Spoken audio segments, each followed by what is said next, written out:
ദൈവനാമത്തിന് മഹത്വം ഉണ്ടാകട്ടെ. എല്ലാ സഹോദരി സഹോദരന്മാർക്കും നമ്മുടെ കർത്താവായ യേശു ക്രിസ്തുവിന്റെ നാമത്തിൽ സ്നേഹവന്ദനം. സദൃശ്യവാക്യങ്ങൾ 1:7 വാക്യം ഞാൻ തന്നെ വായിക്കാം. യഹോവ ഭക്തി ജ്ഞാനത്തിൻ്റെ ആരംഭമാകുന്നു, ഭോഷന്മാരോ ജ്ഞാനവും പ്രബോധനവും നിരസിക്കുന്നു. ഇന്ന് കർത്താവ് എനിക്ക് നൽകിയിരിക്കുന്ന സന്ദേശം ജ്ഞാനമുളവാക്കുന്ന യഹോവ ഭക്തി. അപ്പോൾ നമ്മൾ ഈ വാക്യം പഠിക്കുന്നതിന് മുൻപേ നമ്മൾ ഈ വാക്യം നമുക്ക് ആവശ്യമുള്ള വാക്യമാണോ എന്ന് ചിന്തിക്കണം. എങ്കിലേ നമുക്ക് അതിനോടൊരു താല്പര്യം വരത്തുള്ളൂ, അല്ലേ? നമുക്ക് ബാധകമാണോ എന്നുള്ളൊരു വിഷയം കടന്നു വരും. ഇപ്പം ഇവിടെ പറഞ്ഞിരിക്കുകയാണ് യഹോവ ഭക്തി ജ്ഞാനത്തിൻ്റെ ആരംഭമാകുന്നു. അപ്പോൾ നമ്മളെല്ലാം ജ്ഞാനികളാണെന്ന് നമ്മൾ തന്നെ വിചാരിച്ചു വെക്കുകയാണെങ്കിൽ നമ്മൾ പറയും ഈ വാക്യം നമുക്ക് ആവശ്യമില്ലാത്തതാണ്, നമുക്ക് വലിയ പ്രസക്തമല്ല എന്ന് നമുക്ക് തോന്നും. ഇവിടെ പറഞ്ഞിരിക്കുകയാണ് ഭോഷന്മാർ ജ്ഞാനവും പ്രബോധനവും നിരസിക്കുന്നു. അപ്പോൾ ആത്മാർത്ഥതയോടെ നമ്മൾ ദൈവസന്നിധിയിൽ ചോദിക്കേണ്ട ഒരു ചോദ്യമാണ്, ഞാൻ ജ്ഞാനിയാണോ ഭോഷനാണോ? അല്ലേ? എനിക്ക് തോന്നുന്നു നമ്മളൊക്കെ പറയുന്നത്, എൻ്റെ ഹൃദയമൊക്കെ പറയുന്നത് അത്ര വലിയ ജ്ഞാനിയുമല്ല, അത്ര വലിയ ഭോഷനമൊന്നുമല്ല, ഒരു ഇടത്തരം, അല്ലേ? അത് പറയുന്നതിൻ്റെ കാരണം നമുക്കിത് രണ്ടും വ്യക്തമായിട്ടൊന്നും അറിഞ്ഞൂടാ.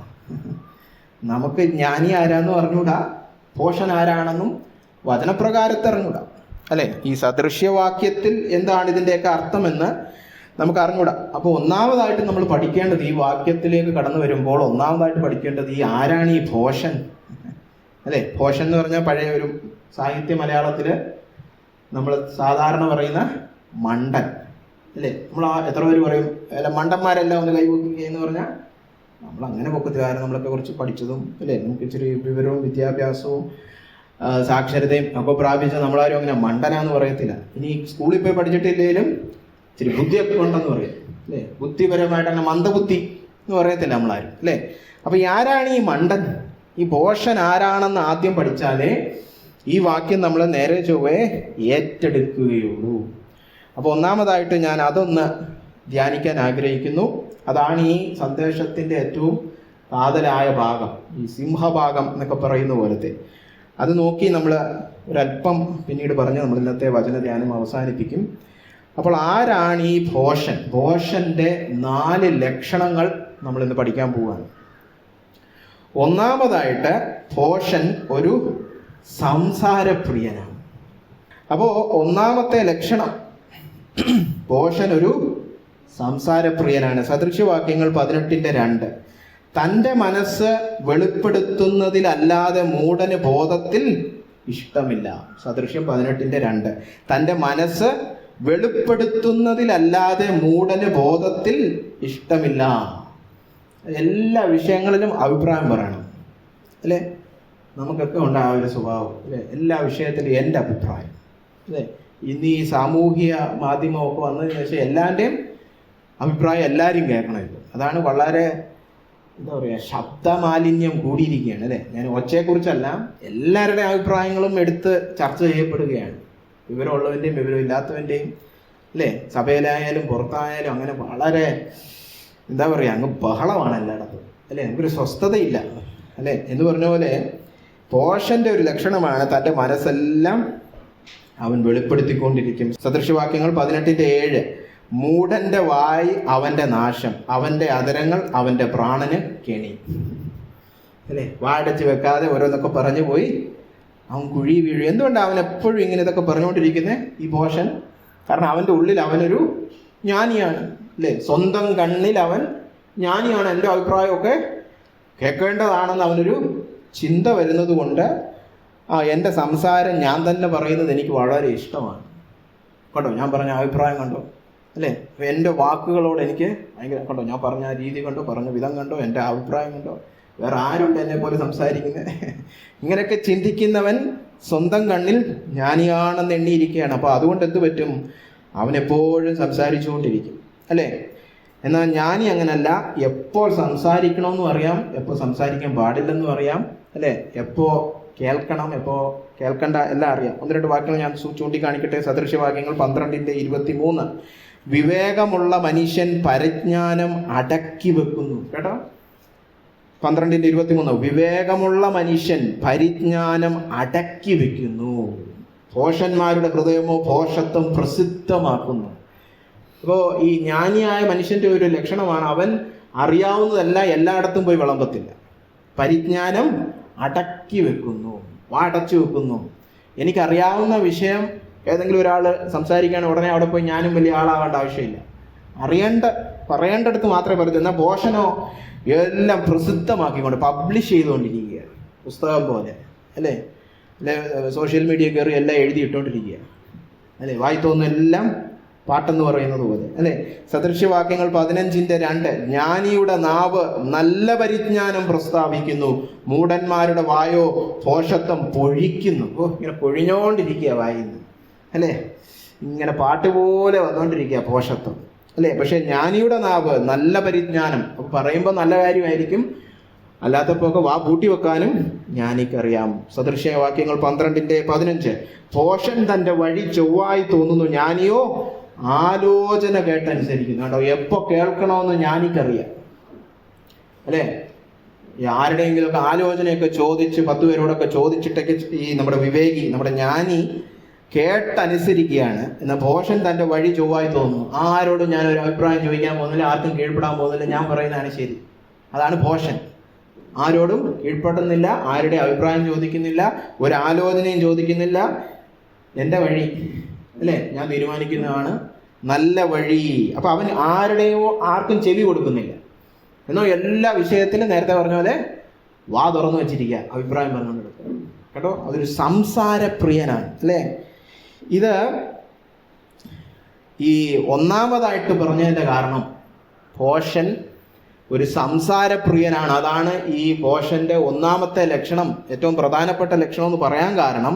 നിങ്ങൾക്കറിയാലോ, സദൃശ്യവാക്യം വായിച്ചിട്ടുണ്ടെങ്കിൽ അറിയാം, ഒരുപാട് ഭോഷന്മാരെ കുറിച്ച് പറയുന്ന ഒരു പുസ്തകമാണ് അല്ലേ. ജ്ഞാനിയും ഭോഷനും, അതാണ് സദൃശ്യവാക്യത്തിൽ. എന്നാൽ സങ്കീർത്തനങ്ങളിലെ നീതിമാനും ദുഷ്ടനും ഇങ്ങനെ 2 വിഭാഗത്തിലാണ് സംസാരിക്കുന്നത്. എന്നാൽ സദൃശ്യവാക്യത്തില് ജ്ഞാനിയും ഭോഷനും തമ്മിലുള്ള താരതമ്യമാണ് ഈ പുസ്തകം മുഴുവൻ. 31 അധ്യായം എടുത്ത് വായിച്ചാൽ ഒരുപാട് ഭോഷന്മാരെ നമ്മൾ പരിചയപ്പെടും അല്ലേ. ഇതിൽ 1ാം സ്ഥാനം കിട്ടുന്ന ആർക്കാന്നറിയാമോ? അതിനൊരു വാക്യം വായിക്കാം. സദൃശ്യവാക്യങ്ങൾ 29:20 വാക്കിൽ ബദ്ധപ്പാടുള്ള മനുഷ്യനെ നീ കാണുന്നുവോ. അപ്പൊ ഈ ബദ്ധപ്പാടെന്നൊക്കെ പറഞ്ഞാൽ നമുക്ക് എത്ര പേർക്ക് മനസ്സിലാവുമെന്തോ. അതായത് ധൃതിയിൽ സംസാരിക്കുന്നത്, എടുത്തു ചാടി സംസാരിക്കുന്നവരെ കണ്ടിട്ടുണ്ടോ? ചിന്തിക്കാതെ. അതാണ് ഈ ബദ്ധപ്പാടെന്ന് പഴയ മലയാളം ബൈബിൾ പറഞ്ഞിരിക്കുന്നത്. വാക്കിൽ ബദ്ധപ്പാടുള്ള മനുഷ്യനെ നീ കാണുന്നുവോ? എല്ലാവരും കാണുന്നുവോ? സദൃശ്യ എഴുതിയവൻ പറയുക, അവനേക്കാൾ മൂഢനെ കുറിച്ച് അധികം പ്രത്യാശയുണ്ട്.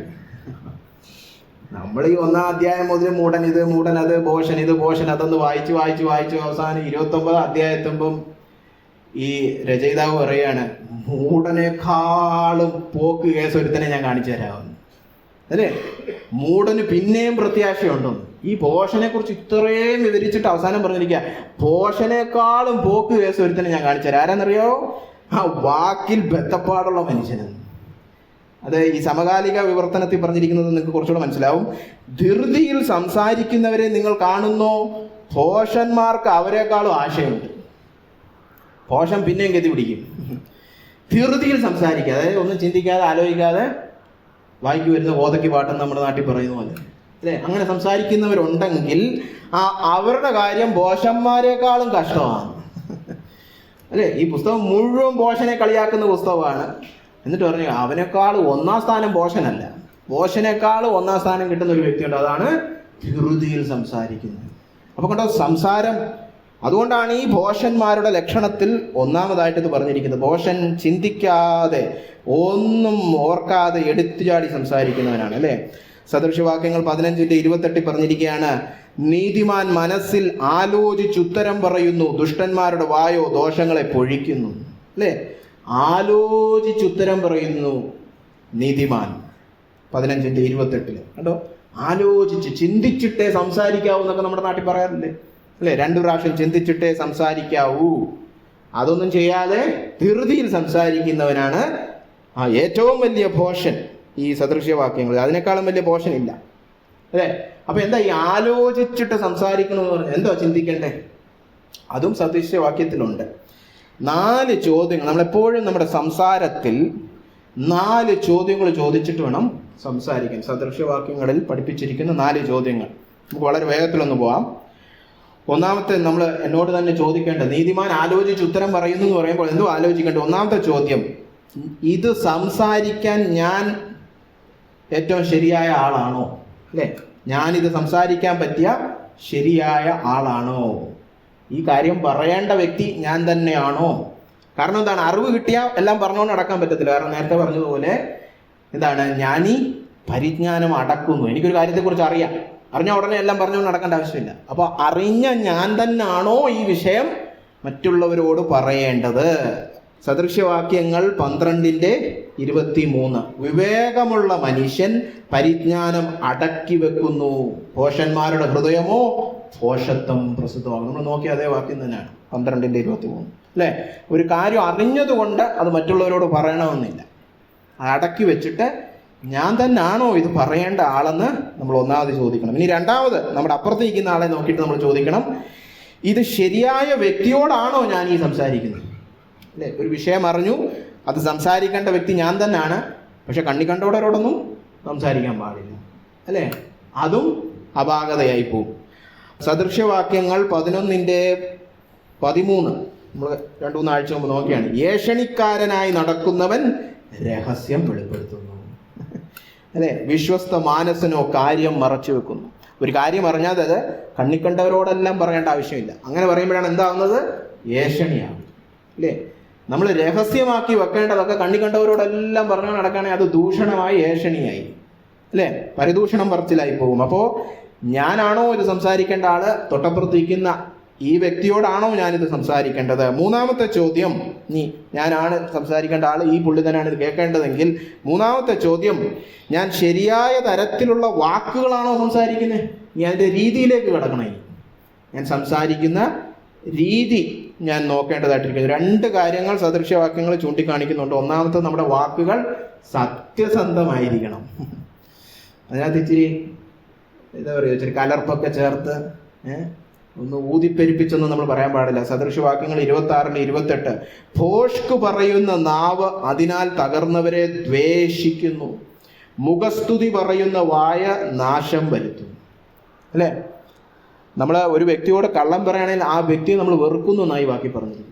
അല്ലേ, ഭോഷ്ക് പറയുന്ന, കള്ളം പറയുന്ന നാവ് അതിനാൽ തകർന്നവരെ ദ്വേഷിക്കുന്നു. നമുക്ക് ആളുകളോട് സ്നേഹമില്ലാത്തപ്പോഴും അവരോട് കള്ളം പറയുന്നത്. മുഖസ്തുതി പറയുന്ന, ചുമ്മാ പുകഴ്ത്തി വിടുക, അതിനാണ് മുഖസ്തുതി എന്ന് പറയുന്നത്. അല്ലേ, എന്തോ കാര്യസാധ്യത്തിന് വേണ്ടി അവരെ നമ്മൾ പൊക്കി പറയും. അല്ലേ, അങ്ങനെയുള്ള വായ എന്ത് ചെയ്യും, നാശം വരുത്തും. അപ്പൊ കണ്ടോ, സത്യസന്ധതയുള്ള ആദരങ്ങളായിരിക്കണം. അതിനോടൊപ്പം തന്നെ സദൃശ്യവാക്യങ്ങൾ 12:18, വാളുകൊണ്ട് കുത്തും പോലെ മൂർച്ചയായി സംസാരിക്കുന്നവരുണ്ട്. അല്ലേ, അവരുടെ സംസാരം കേട്ട് വീട്ടിൽ പോയാൽ കുറേ മുറിവുകൾ ഉണക്കണം, പിന്നെ നമ്മൾ കുറേ ബാൻഡേഡൊക്കെ ഇടണം. അല്ലേ, അവരുടെ സംസാരം കേട്ട് നമ്മൾ വെട്ടി മുറിക്കപ്പെട്ടുകൊള്ളും. ജ്ഞാനികളുടെ നാവോ സുഖപ്രദം. അല്ലേ, അപ്പോൾ പറയുന്ന കാര്യം സത്യാവസ്ഥയായിരിക്കും, കേൾക്കേണ്ട വ്യക്തിയോട് തന്നെ ആയിരിക്കും പറയുന്നത്. പക്ഷെ പറച്ചിലെങ്ങനെ, വാള് കുത്തുന്ന പോലെ. അല്ലേ, അയ്യോ, വാള് കുത്തുന്ന പോലെ മൂർച്ചയായി സംസാരിക്കുന്നവരുണ്ട്. ജ്ഞാനികളുടെ നാവോ സുഖപ്രദം.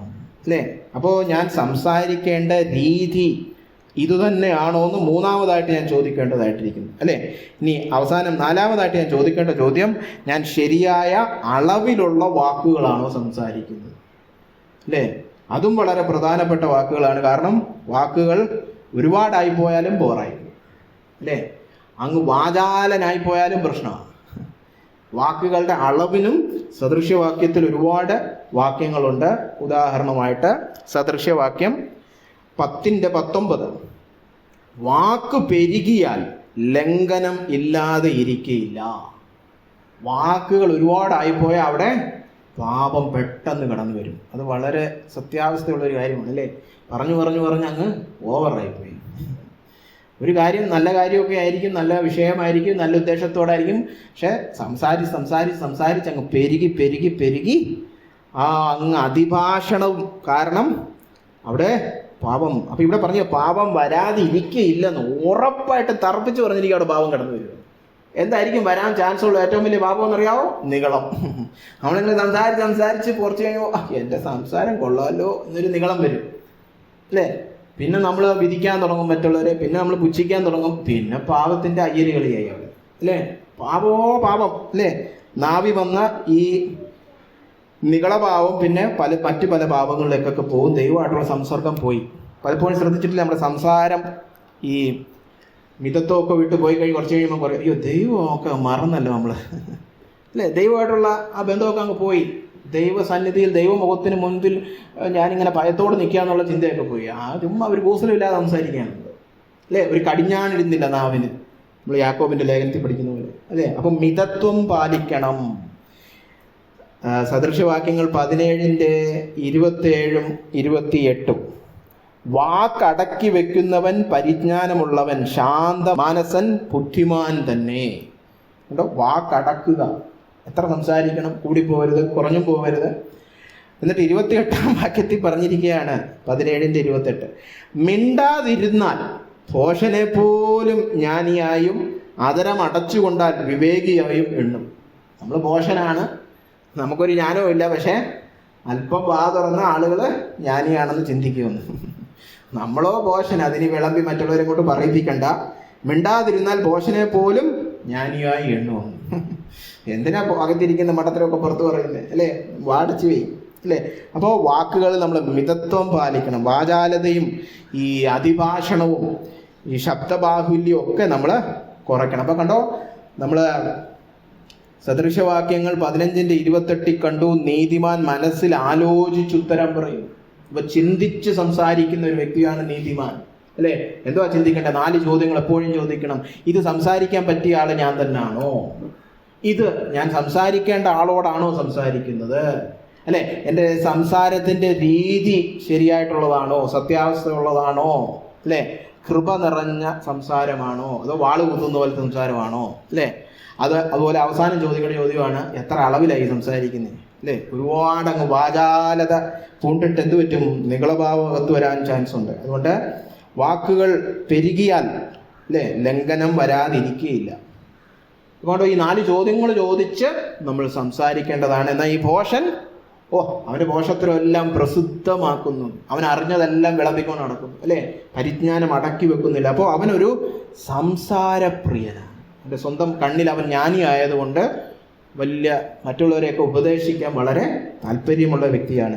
അപ്പോൾ ഒന്നാമത്തെ ലക്ഷണം ഭോഷൻ സംസാരപ്രിയനാണ്. അപ്പോൾ രണ്ടാമത്തെ ലക്ഷണം സദൃശ്യവാക്യത്തിൽ നമ്മൾ നോക്കുമ്പോൾ ഭോഷൻ ആത്മസംയമനം ഇല്ലാത്ത ഒരു ക്ഷിപ്രകോപിയാണ് അല്ലേ? ഒരുപാട് വാക്യങ്ങളുണ്ട്. സദൃശ്യവാക്യങ്ങൾ 29:11, മൂഢൻ തൻ്റെ കോപത്തെ മുഴുവനും വെളിപ്പെടുത്തും. എനിക്ക് അങ്ങോട്ട് ദേഷ്യം വന്ന് ഞാൻ വായി തോന്നി എല്ലാം അങ്ങ് പറഞ്ഞ് തീർത്തു.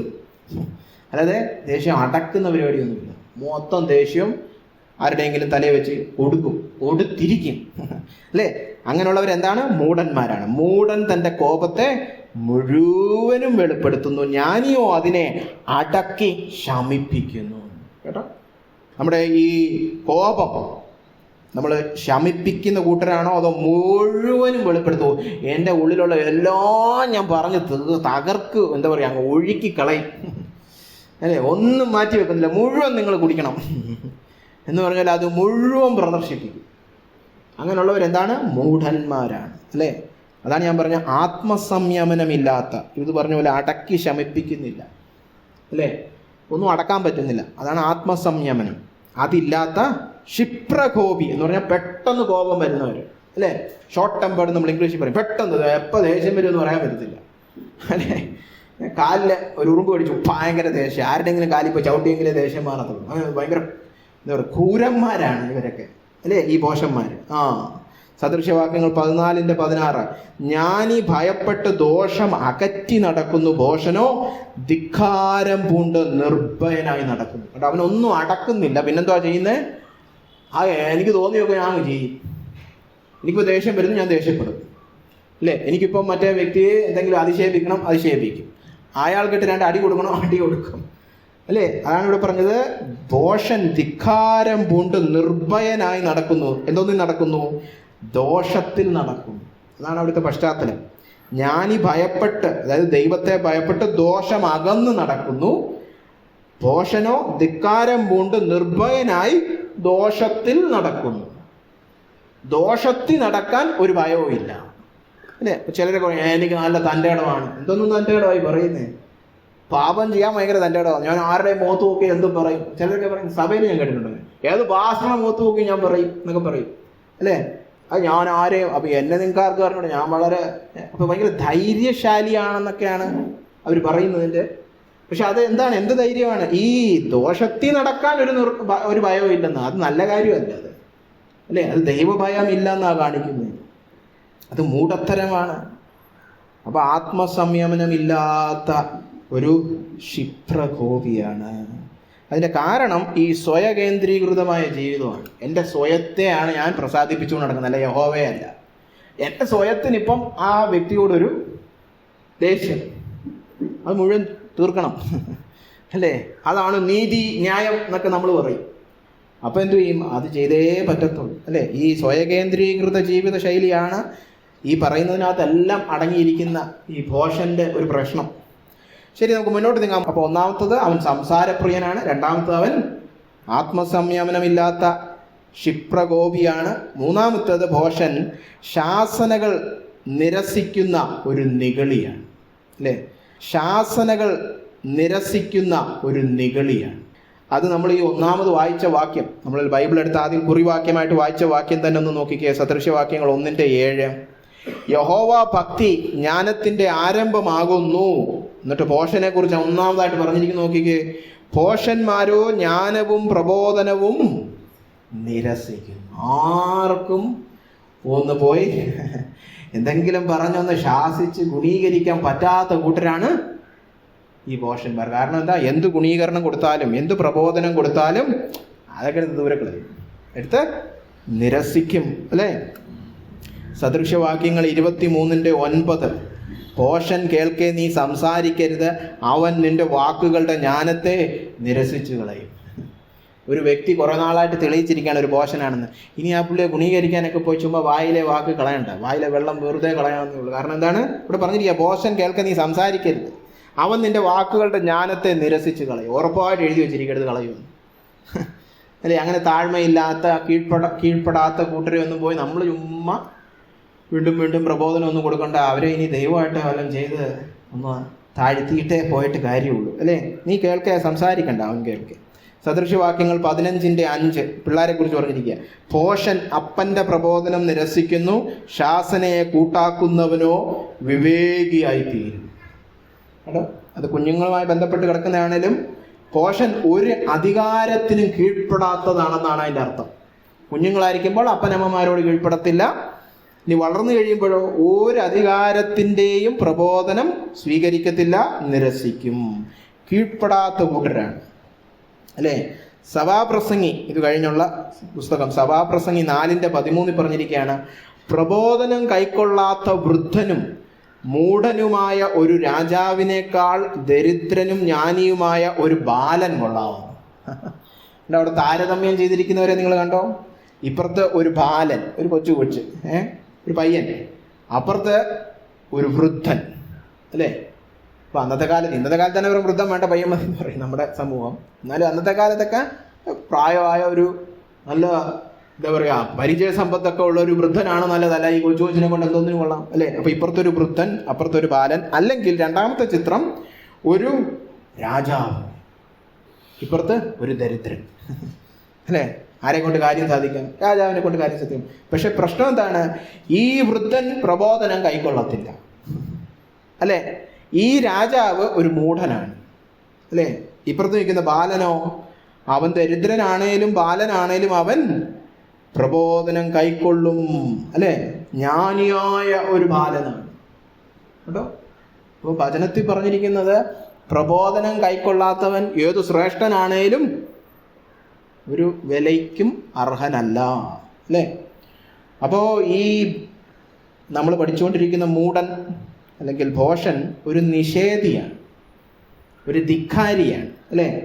ആരെയും വകവയ്ക്കാത്തവൻ, ഒരു അധികാരത്തിനും കീഴ്പ്പെടുകയോ ഒരു ശാസനയും കൈക്കൊള്ളുകയോ ഒരു ഗുണീകരണം കേൾക്കുകയോ ചെയ്യാത്ത, അല്ലെ, സ്വന്തം ഹിതത്തിൽ ഇങ്ങനെ നടക്കുകയാണ്. എൻ്റെ വഴി ചൊവ്വാണെന്നുള്ള പൂർണ്ണ ബോധ്യത്തിൽ നടക്കുന്നവനാണ് ആ ഭോഷൻ.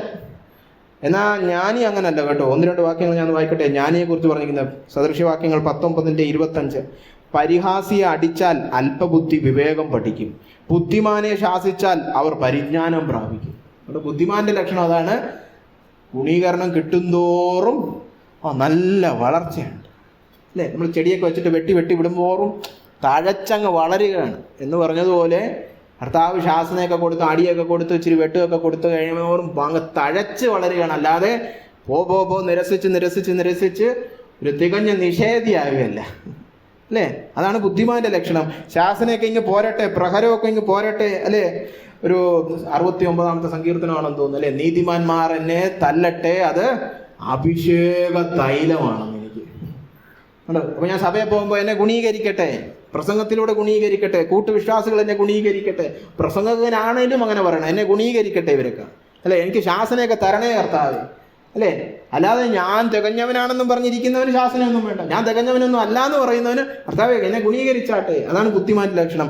അവൻ പരിജ്ഞാനം പ്രാപിച്ച അത് ശരിയാണല്ലോ, ഇത് മണ്ടത്തരമായിരുന്നല്ലോ, കർത്താവേ ശാസന തന്നതിന് നന്ദി, അല്ലേ? അല്ലാതെ ധിക്കാരിയല്ല. ആര് പറഞ്ഞു? അങ്ങനെ തിരിച്ച് തർക്കുത്തരം പറയുന്നവനല്ലേ. സദൃശ്യവാക്യങ്ങൾ 21:11. പരിഹാസിയെ ശിക്ഷിച്ചാൽ അല്പബുദ്ധി ജ്ഞാനിയായി തീരും, ജ്ഞാനിയെ ഉപദേശിച്ചാൽ അവൻ പരിജ്ഞാനം പ്രാപിക്കും. കർത്താവ് ഉപദേശം തരണേ, ശാസന തരണേ, ഗുണീകരണം തരണേ. ഇതാണ് ഒരു ബുദ്ധിമാന്റെ ലക്ഷണം. എന്നാൽ ഭോഷൻ അതല്ല. എന്നെ ആരും ഗുണീകരിക്കുമെന്നും വരണ്ട ഇങ്ങോട്ട്. എനിക്കറിയാം എന്താ ശരി തെറ്റെന്നൊക്കെ, അല്ലേ? ചില പിള്ളേരൊക്കെ അങ്ങനെയാണ്, ആരും ഗുണീകരിക്കാമെന്ന്. നിങ്ങൾക്കൊക്കെ എന്തോന്നറിയാം, അല്ലേ?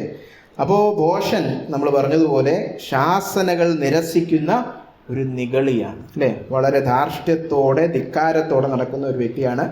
4-ാമത്തെ ലക്ഷണം, ഭോഷൻ ഒരു ഭോഗപ്രിയനാണ്, അല്ലേ? ഭോഗം എന്ന് പറഞ്ഞാൽ സുഖങ്ങൾ, അല്ലേ? അപ്പൊ സുഖലോലുപനായ ഒരു വ്യക്തിയാണ് ഭോഷൻ. ഈ അന്വേഷിച്ച് നടക്കുന്നതാണ്, എനിക്ക് സുഖം വേണം, അല്ലേ? 1-2 വാക്യങ്ങൾ നോക്കാം. സഭാപ്രസംഗി തന്നെ 7:4 പറഞ്ഞിരിക്കുകയാണ്, ജ്ഞാനികളുടെ ഹൃദയം വിലാപ ഭവനത്തിലിരിക്കുന്നു, മൂഢന്മാരുടെ ഹൃദയമോ സന്തോഷ ഭവനത്തിലിരിക്കുന്നു. കേട്ടോ, അവരെപ്പോഴും പാർട്ടി, അല്ലെ? സുഖം ആണ് എപ്പോഴും നോട്ടം. 1-ാമത്തെ ചിന്ത, എപ്പോൾ സുഖം കിട്ടും, അല്ലേ? ചിലരുണ്ട് ജോലിക്ക് കയറി തുടങ്ങി എപ്പോഴാ ബ്രേക്ക്, അല്ലേ?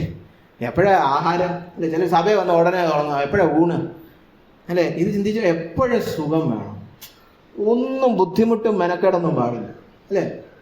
ഈ പ്രസംഗവും നല്ല സുഖിപ്പീര് പ്രസംഗമായിരിക്കണം, അല്ല ഈ ബുദ്ധിമുട്ടും പ്രയാസമുള്ള പ്രസംഗം. എല്ലാം സുഖം സുഖം സുഖം സുഖം, അല്ലേ? നമ്മൾ അങ്ങനത്തെ ഒരു സമൂഹത്തിലാണ് എല്ലാം സുഖം വേണം. ഒരല്പം കറണ്ട് പോയാൽ അയ്യോ പോയി, 5 മിനിറ്റ് കറണ്ട് പോയാൽ ഈ ക്ഷിപ്രകോപിയൊക്കെ ഇറങ്ങി വരും, അല്ലേ? എല്ലാം വരും, ബോഷത്തരമൊക്കെ പുറത്തിറങ്ങി വരും നമ്മുടെ കാര്യത്തിൽ, അല്ലേ? ചൂട് സഹിക്കാൻ വയ്യ, ഒന്നും വയ്യ. അപ്പോൾ അതുകൊണ്ട് എല്ലാം ഇഷ്ടപ്പെടുന്ന കാര്യങ്ങൾ മാത്രമേ ഉള്ളൂ. അപ്പം മൂഢന്മാരുടെ ഹൃദയം സന്തോഷ ഭവനത്തിലിരിക്കുന്നു, ജ്ഞാനി വിലാപ ഭവനത്തിലിരിക്കുകയാണ്. ഈ ജീവിതം ഒന്നുമില്ലല്ലോ, ഒരു അർത്ഥശൂന്യമായ ജീവിതമാണ്, എല്ലാം മരണത്തിൽ ചെന്ന് അവസാനിക്കുമല്ലോ. അവൻ അതിൽ കൂടെ ഒക്കെ ജ്ഞാനം പഠിച്ചുകൊണ്ടിരിക്കുക, അല്ലേ? യാഥാർത്ഥ്യബോധമുള്ളവനാണ്, അല്ലാതെ ചുമ്മാ സൂചിച്ച്, അല്ലേ? പിള്ളേരെ പോലെ അടിച്ചു പൊളിച്ച് നടക്കണം എന്ന് പറഞ്ഞ് നടക്കുന്നവനല്ല ജ്ഞാനി, അല്ലേ? സദൃശ്യവാക്യങ്ങൾ 21:17. ഉല്ലാസപ്രിയൻ ദരിദ്രനായിത്തീരും, അല്ലേ? വീഞ്ഞും തൈലവും പ്രിയപ്പെടുന്നവൻ ധനവാനാകയില്ല. എപ്പോഴും സൂചിച്ച് ഇങ്ങനെ നടക്കണം. ചില പിള്ളേരുണ്ടല്ലോ, കോളേജിൽ വിടും പഠിക്കത്തില്ല, അവിടെയും സൂചിച്ച് നടക്കുമായിരുന്നു, പരീക്ഷയുടെ തലേദിവസം സൂചിച്ച് നടക്കുകയായിരുന്നു, പിന്നെ എല്ലാം തോറ്റ് തുന്നമ്പാടി ഇരിപ്പുണ്ട്, ഒന്നും ചെയ്യത്തില്ല, പിന്നെ വീടിന് ഭാരമായിട്ടിരിക്കുക, അല്ലേ? 35 വയസ്സായി ഇപ്പോഴും പഠിച്ച് പാസ്സായിട്ടില്ല ഒന്നും. എന്താ കുഴപ്പം? ഉല്ലാസപ്രിയനാണ്, എപ്പോഴും സുഖം. രാവിലെ എഴുന്നേറ്റ സുഖം, വൈകുന്നേരം സുഖം. ഖാന പീന സോന ഹിന്ദി പറഞ്ഞ, അല്ലേ? തിന്നുക കുടിക്കുക ഉറങ്ങുക. തിന്നുകയും കുടിക്കുകയും ഉറങ്ങുകയും ചെയ്യുന്നത് ആരാ? സാധാരണ ദൈവം സൃഷ്ടിച്ചിരിക്കുന്നത് വെച്ച് നോക്കിയ സൃഷ്ടിയിൽ തിന്നുക കുടിക്കുക ഉറങ്ങുക ആരാ ചെയ്യുന്നത്? മൃഗങ്ങൾ, അല്ലേ? മൃഗങ്ങൾ ചെയ്യുന്നത് തിന്നുക കുടിക്കുക ഉറങ്ങുക, പിന്നെ ലൈംഗിക സുഖം. ഇത് 4ഉം ചെയ്യുന്നത് മൃഗങ്ങളാണ്. മനുഷ്യൻ മൃഗമല്ല, മനുഷ്യൻ അധപ്പതിച്ച് മൃഗമായിപ്പോയി, അല്ലേ? അങ്ങനെ മൃഗങ്ങളൊക്കെ ആയി മാറി ചിലര്. അങ്ങനെ മൃഗമാകാൻ വേണ്ടി വിളിച്ചവനല്ല, അല്ലേ? ഉല്ലാസപ്രിയനായിപ്പോയി. സദൃശവാക്യങ്ങൾ 23:21. കുടിയനും അതിഭക്ഷകനും ദരിദ്രരായിത്തീരും, മദ്യപാനം അല്ലേ. നിദ്രാലിത്വം, ഉറക്കം, പഴന്തുണി ഉടുക്കുമാറാക്കും. കണ്ടോ? അപ്പോൾ മദ്യപാനം, ആഹാരം, ഉറക്കം അല്ലേ. എന്ത് കുടിക്കുന്നു, എന്ത് കഴിക്കുന്നു, ഈ ഉറക്കം, ഇതൊക്കെ ഇതൊന്നും ഒരു കൺട്രോളും ഇല്ലാതെ പോകുന്നവരെല്ലാം ദരിദ്രരായി തീരും. ദൈവത്തിൻ്റെ വഴികളിലൊന്നും അവരൊരു അഭിവൃദ്ധിയും പ്രാപിക്കുകയില്ല. അതോടൊപ്പം തന്നെ പറഞ്ഞിരിക്കുകയാണ് സദൃശ്യവാക്യങ്ങൾ 6:32, സ്ത്രീയോട് വ്യഭിചാരം ചെയ്യുന്നവനോ ബുദ്ധിഹീനൻ. ലൈംഗിക പാപങ്ങളുടെ പുറകെ പോകുന്നവർ ബുദ്ധിഹീനന്മാരാണ്. അങ്ങനെ ചെയ്യുന്നവൻ സ്വന്തം പ്രാണനെ നശിപ്പിക്കുന്നു അല്ലേ. പ്രഹരവും അപമാനവും അവന് ലഭിക്കും. അല്ലാതെ അനുഭൂതി ലഭിക്കുമെന്നല്ല അല്ലേ. ലൈംഗിക സുഖം തേടിപ്പോയിട്ട് അവനങ്ങ് സ്വർഗത്തിലെത്തി എന്നല്ല അവിടെ പറഞ്ഞിരിക്കുന്നത്. അവന് പ്രഹരവും നല്ല അടിയും നല്ല അപമാനവും ലഭിക്കും. അടുത്ത പറഞ്ഞിരിക്കുന്നതാണ് ഏറ്റവും ഭയാനകം, അവൻ്റെ നിന്ന മാഞ്ഞു പോകുകയുമില്ല. നിങ്ങൾ ശ്രദ്ധിച്ചിട്ടുണ്ടോ? ലൈംഗിക പാപങ്ങളിൽ വീണുപോയവരുടെ ഇനി എന്തെല്ലാം അവർ മാനസാന്തരപ്പെട്ടെന്ന് പറഞ്ഞാലും നിന്ന പോകത്തില്ല അല്ലേ. ഇപ്പം നമ്മൾ ഒരു പാസ്റ്റർ ഒരു ലൈംഗിക പാപത്തിൽ വീണു, പുള്ളി എല്ലാം നല്ല രീതിയിൽ മാനസാന്തരപ്പെട്ടു, മടങ്ങി വന്നു, ഇപ്പം വിശുദ്ധനായിട്ട് നടക്കുന്നു. പക്ഷെ എന്നാലും ആളുകൾ എന്താ പറയും, പണ്ട് അല്ലേ, അതൊരിക്കലും പോകത്തില്ല അല്ലേ, ഒരു കാലത്തും പോകത്തില്ല. അതുകൊണ്ടാണ് പറഞ്ഞത് അവൻ്റെ നിന്ന മാഞ്ഞു പോവുകയില്ലെന്ന്. ഇനി അവൻ നന്നായാലും പോകത്തില്ല. അത്രയ്ക്ക് ഭയാനകമായ ഒരു പാപമാണ് ലൈംഗിക പാപം. അതുകൊണ്ടാണ് അതിൻ്റെ പുറകെ പോകുന്നവൻ ബുദ്ധിഹീനനാണ്, സ്വന്തം പ്രാണനെ വെറുക്കുന്നവനാണ്. ആരെങ്കിലും പോയി അറിഞ്ഞുകൊണ്ട് കുഴി വീഴൂ അല്ലേ. അപ്പോൾ കണ്ടോ, നമ്മുടെ ആഹാരം, നമ്മുടെ പാനം ചെയ്യുന്ന കുടിക്കുന്നത്, ഉറക്കം, ലൈംഗികത, ഇതെല്ലാം നമ്മളെവിടെ നമ്മുടെ മണ്ടത്തരം, നമ്മുടെ പോഷത്തരം തെളിയിക്കും, അല്ലെങ്കിൽ നമ്മുടെ ജ്ഞാനം നമ്മൾ അതിലൂടെ എല്ലാം തെളിയിക്കും. നമ്മുടെ പുതിയ നിയമത്തിൽ 2 തിമോത്തി 3:5 പറഞ്ഞിരിക്കുകയാണ്, ഭോഗപ്രിയന്മാരാണ് പ്രിയമില്ലാത്തവരാണ് അന്ത്യകാലത്തെ സഭയ്ക്കകത്ത് ഭക്തിയുടെ മുഖം മൂടിയും ധരിച്ചു വരുന്നവർ.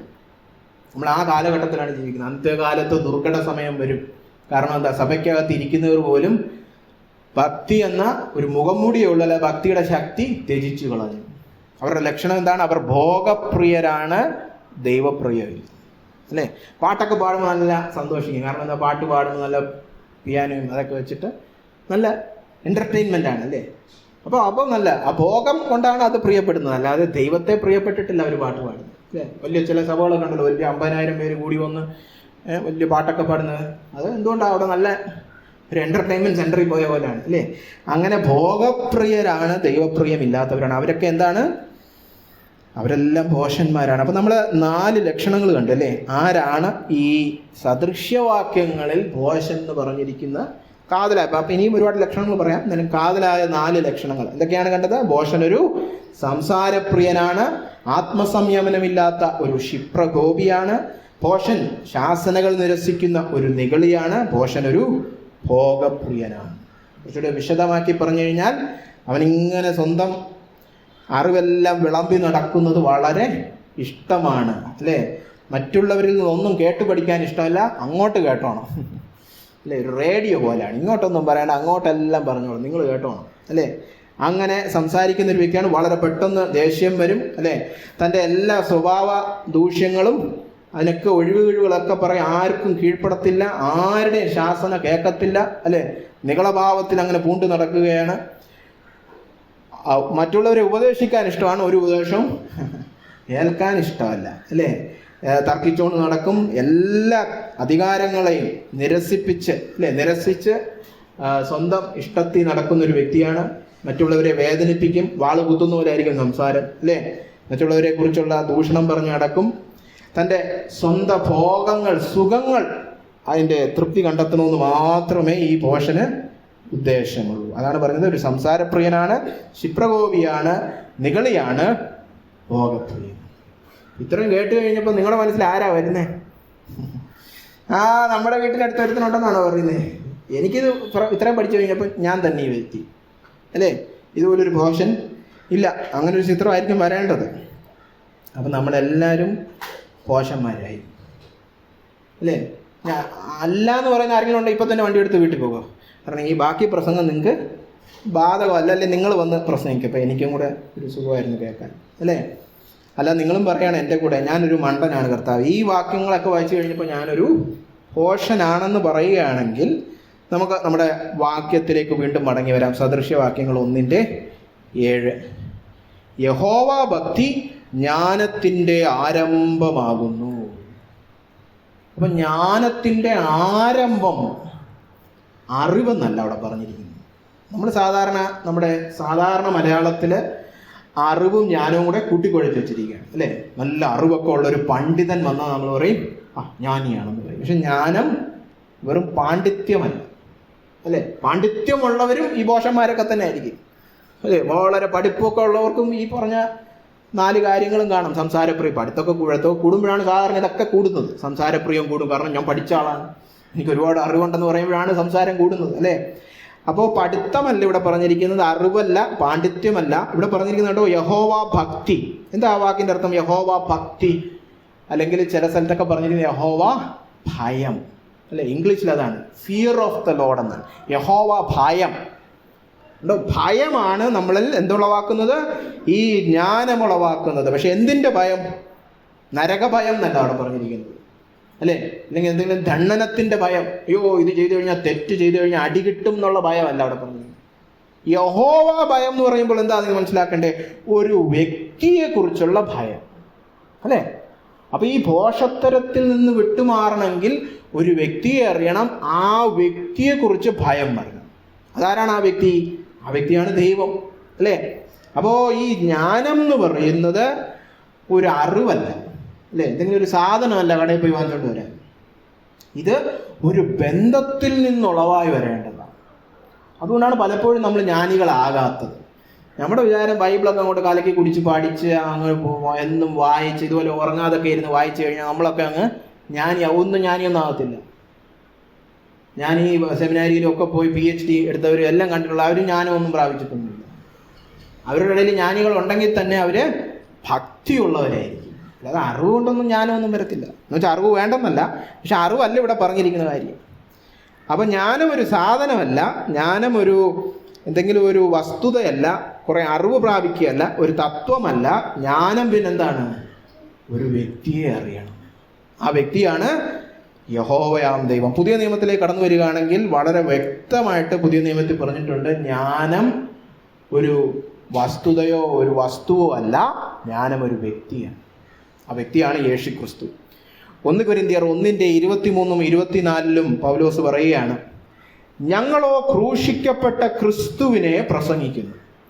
ആ ക്രിസ്തു യഹൂദന്മാർക്ക് ഇടർച്ചയും ജാതികൾക്ക് ഭോഷത്വവും എങ്കിലും യഹൂദന്മാരാകട്ടെ യവനന്മാരാകട്ടെ വിളിക്കപ്പെട്ട ഏവർക്കും ദൈവശക്തിയും ദൈവജ്ഞാനവുമായ ക്രിസ്തു തന്നെ. പൗലോസ് പറയാണ്, ഞങ്ങളൊരു വ്യക്തിയാണ് പ്രസംഗിക്കുന്നത്, ഞങ്ങളൊരു തത്വജ്ഞാനമോ ദൈവശാസ്ത്രം പോലും അല്ല പ്രസംഗിക്കുന്നത്, ഞങ്ങൾ ക്രിസ്തുവിനെ പ്രസംഗിക്കുന്നു. ആ ക്രിസ്തു ദൈവത്താൽ വിളിക്കപ്പെട്ടവർക്ക് ആരാകുന്നു? ദൈവജ്ഞാനമാകുന്നു. അപ്പൊ ഈ ജ്ഞാനം വേണം, യഹോവ ഭയം വേണം എന്നൊക്കെ പറയുമ്പോൾ എന്തോ വേണ്ടേ?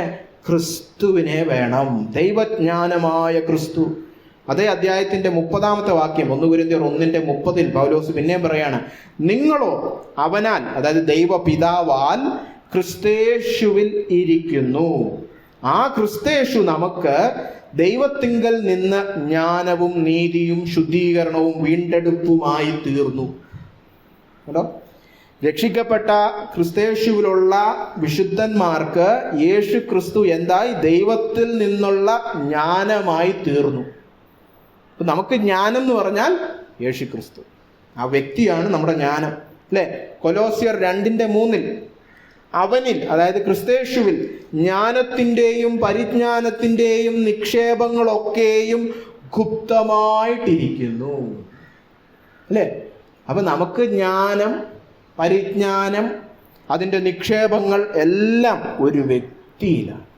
അപ്പം ആ വ്യക്തിയുമായിട്ടുള്ള ബന്ധത്തിൻ്റെ അളവനുസരിച്ചിരിക്കും നമ്മുടെ ജീവിതത്തിൽ ജ്ഞാനമുണ്ടോ ഭോഷത്തരമുണ്ടോ എന്ന് പറയും. അപ്പം നമ്മളൊക്കെ എന്തുകൊണ്ടാണ് ഭോഷന്മാര്? നമുക്ക് ഈ വ്യക്തി അത്രയ്ക്കൊന്നും അറിഞ്ഞൂടാ. ഈ വ്യക്തിയുമായുള്ള സംസർഗം വളരുമ്പോഴേ ഭയം വരികയുള്ളൂ. ബഹുമാന സൂചകമായ ഒരു ഭയം. ആ ഭയം വന്നു കഴിയുമ്പോൾ നേരത്തെ പറഞ്ഞ ഭോഷത്തരമൊക്കെ പോവും, സംസാരപ്രിയം പോവും, ക്ഷിപ്രഗോപിയാകുകയില്ല അല്ലേ. നമ്മൾ ഈ സുഖലോലഭതകൾ മാത്രം തപ്പി നടക്കുകയില്ല അല്ലേ, നമ്മൾ കീഴ്പ്പെടും. ഇതൊക്കെ കടന്നു വരുന്ന എപ്പോഴാണ്? ഈ വ്യക്തിയെ ഓർക്കുമ്പോഴാണ് ഭയപ്പെടണം, ഈ വ്യക്തിയെ ഭയപ്പെടണം. അതുകൊണ്ടാണ് ഇവിടെ പറഞ്ഞിരിക്കുന്നത് യഹോവ ഭക്തി ജ്ഞാനത്തിൻ്റെ ആരംഭമാകുന്നു. അപ്പോൾ ജ്ഞാനം തുടങ്ങിയിട്ട് പോലും ഇല്ലെന്നല്ലെങ്കിൽ ജ്ഞാനത്തിൻ്റെ എന്താ പറയുക PhD അല്ലേ, ബിരുദാനന്തര ബിരുദമാകുന്നു എന്നൊന്നും അല്ല അവിടെ പറഞ്ഞിരിക്കുന്നത്. എല്ലാം പഠിച്ച് അങ്ങ് അവസാനം എത്തുമ്പം അങ്ങ് മണ്ടയിലിരിക്കുന്നതാണ് യഹോവ ഭയം എന്നല്ല പറഞ്ഞത്. ജ്ഞാനത്തിൻ്റെ ബാലപാഠമാകുന്നു എന്നാണ് ഇവിടുത്തെ അർത്ഥം അല്ലേ. പിന്നീടൊരു വാക്യത്തിൽ നേരെ തിരിച്ചും പറഞ്ഞിട്ടുണ്ട്, അതിലേക്ക് ഞാനിപ്പോൾ കടക്കുന്നില്ല. പക്ഷേ ഇത് അംഗൻവാടിയാണിത്. മക്കളെ പാല് കുടിക്കാം അല്ലെ, ABCD പഠിക്കാം എന്നൊക്കെ പറയുന്ന അംഗൻവാടികളുണ്ടല്ലോ നമ്മൾ കൊണ്ടുവിടുന്ന. സ്കൂളിൽ പോലും ചേർത്തിട്ടില്ല, അതിന് മുമ്പ് കൊണ്ടുവിടുന്ന സ്ഥലം എന്ന് പറഞ്ഞ പോലെ ജ്ഞാനത്തിൻ്റെ ആരംഭമാകുന്നു അല്ലേ. അപ്പോൾ യഹോവ ഭയം തുടങ്ങുന്നത് എപ്പോഴാണ്? കർത്താവിനെ നല്ലപോലെ അറിയുമ്പോൾ. അപ്പോഴേ നമുക്ക് എന്ത് കിട്ടത്തുള്ളൂ? ജ്ഞാനം കിട്ടത്തുള്ളൂ. ഇത് നമ്മൾ പഠിച്ചുകൊണ്ടിരിക്കുന്ന യാക്കോബിൻ്റെ ലേഖനത്തിൽ നിന്നും തെളിയിക്കാൻ കഴിയും. യാക്കോബ് 1:5 നമുക്കറിയാവുന്ന വാക്യമാണ്, നിങ്ങളിൽ ഒരുത്തന് ജ്ഞാനം കുറവാകുന്നുവെങ്കിൽ വത്സിക്കാതെ എല്ലാവർക്കും ഔദാര്യമായി കൊടുക്കുന്നവനായ ദൈവത്തോട് യാചിക്കട്ടെ, അപ്പോൾ അവന് ലഭിക്കും. അപ്പം ജ്ഞാനമില്ലെങ്കിൽ കർത്താവെ തരണമേ എന്ന് പ്രാർത്ഥിക്കണം. പക്ഷെ നമ്മൾ പ്രാർത്ഥിക്കുമ്പോൾ ഓർക്കണം, നമ്മൾ എന്തെങ്കിലും അറിവ് പകരുവാൻ വേണ്ടിയിട്ടല്ലേ ഈ പ്രാർത്ഥിക്കുന്നത്. നമ്മൾ പലപ്പോഴും ഈ വാക്യം എടുത്ത് വായിക്കുമ്പോൾ നമ്മൾ ഓർക്കാറില്ല യാക്കോബ് ഏത് ഉദ്ദേശത്തിലായി പറഞ്ഞിരിക്കുന്നത് അല്ലേ. എന്തോ ഒരു ബുദ്ധിപരമായ എന്തോ ഇല്ലാത്തതുകൊണ്ട് കർത്താവെ തരണേ, അപ്പോൾ അത് കർത്താവ് ജ്ഞാനം തരുമെന്ന് നമ്മൾ വിചാരിച്ചു വെച്ചിരിക്കുന്നു. പക്ഷേ ഈ 1:5 യാക്കോബ് 3:13 ചേർത്ത് വായിക്കണം. യാക്കോബ് 3:13 പറഞ്ഞിരിക്കുകയാണ്, നിങ്ങളിൽ ജ്ഞാനിയും വിവേകിയുമായവൻ ആർ. അപ്പോൾ യാക്കോബ് തെളിയിക്കാൻ പോവുക ആരാണ് ജ്ഞാനി അല്ലേ. എന്നിട്ട് പറഞ്ഞിരിക്കുകയാണ്, അവൻ ജ്ഞാനലക്ഷണമായ സൗമ്യതയോടെ നല്ല നടപ്പിൽ തൻ്റെ പ്രവൃത്തികൾ കാണിക്കട്ടെ. അപ്പം ജ്ഞാനത്തിൻ്റെ ലക്ഷണം എന്താണ്? പാണ്ഡിത്യം അല്ല, അറിവ് അല്ല, നല്ല നടപ്പ്. കേട്ടോ, അതൊരു സ്വഭാവമാണ് നമ്മൾ ഈ ജ്ഞാനം എന്ന് പറയുന്നത് അല്ലേ. ക്രിസ്തുവിനോട് അനുരൂപപ്പെട്ട സ്വഭാവം അല്ലേ. ക്രിസ്തുവിനോട് അനുരൂപപ്പെടുന്നതാണ് ഈ ജ്ഞാനം. അത് മനസ്സിൽ വെച്ച് വേണം ഈ യാക്കോബ് 1:5 വായിക്കാൻ. നിങ്ങളിൽ ഒരുത്തന് ജ്ഞാനം കുറവാകുന്നെങ്കിൽ എന്ന് പറഞ്ഞാൽ ബുദ്ധി കുറവാണെന്നാണ് അല്ല, ക്രിസ്തുയേശുവിൻ്റെ സ്വഭാവവുമായിട്ടുള്ള അനുരൂപത കുറവാകുന്നുവെങ്കിൽ ഫലസിക്കാതെ എല്ലാവർക്കും ഔദാര്യമായി കൊടുക്കുന്നവനായ ദൈവത്തോട് യാചിക്കട്ടെ. നമ്മളൊക്കെ യാചിക്കാറുണ്ടോ? ക്രിസ്തുവേ നിന്റെ സ്വഭാവം എന്നിൽ കടന്നു വരണമേ എന്ന് പ്രാർത്ഥിക്കാറുണ്ടോ അല്ലേ. നമ്മുടെ ആ പാട്ടുണ്ടല്ലോ, യേശുവേ നിന്റെ രൂപമേ അല്ലേ എനിക്കെത്ര സൗന്ദര്യം. അത് കഴിഞ്ഞെന്താണ്? ശിഷ്യനാകുന്ന എന്നെയും നിന്നെ പോലെ. അത് ആ പ്രാർത്ഥനയാണ് ഈ പ്രാർത്ഥന അല്ലേ.